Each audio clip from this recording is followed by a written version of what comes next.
អស់លោកអ្នកនាងនិងប្រិយមិត្តស្ដាប់ទាំងអស់ជាទីមេត្រីសូមអញ្ជើញនិយាយតាមរយៈសំនៀងរបស់បងប្រុសនីម៉ាឌីតាមរយៈបទមុំមាសស្នេហ៍បាទសូមអញ្ជើញកំសាន្តជាមួយកម្មវិធីរបស់យើងដូចតទៅបាទសូមអញ្ជើញបាទ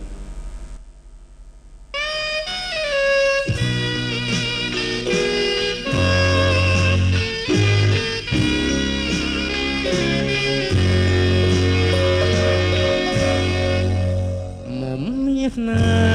ហ៍កម្មបុពេឲ្យព្រាត់គ្នាបងនឹកណាងនឹកពុំងារទ្រង់ស្ទើរបែកបងសូមអង្វរជុំយំស្រែកទៀតទេ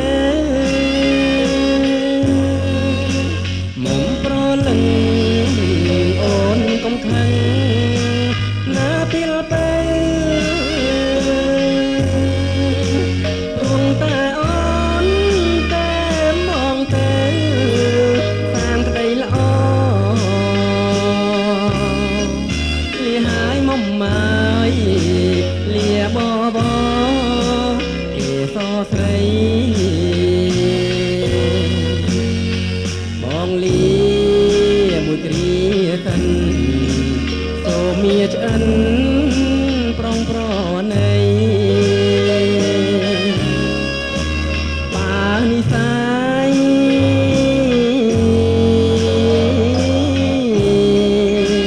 គង់ជួបគ្នាមុំមានបងរៀមត្រកងនោមចិនបាថ្ងៃស្អាតញៀង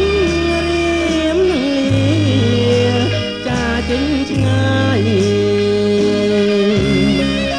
ចម្រៀងច្រៀងលីទាំងសោកស្ដាយស្រណងអូន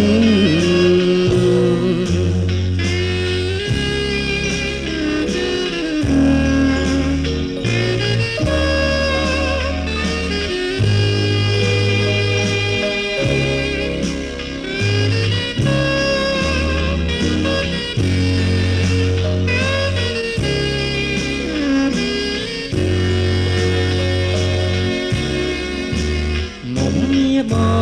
ងរៀមត្រកងនោមចិនបាថ្ងៃស្អាតញៀងរៀមនឹងលាចាចេញឆ្ងាយចម្រៀងច្រៀងលី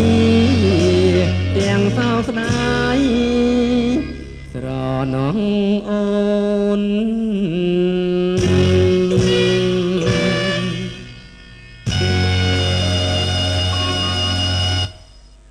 សូមអរគុណបងប្រុស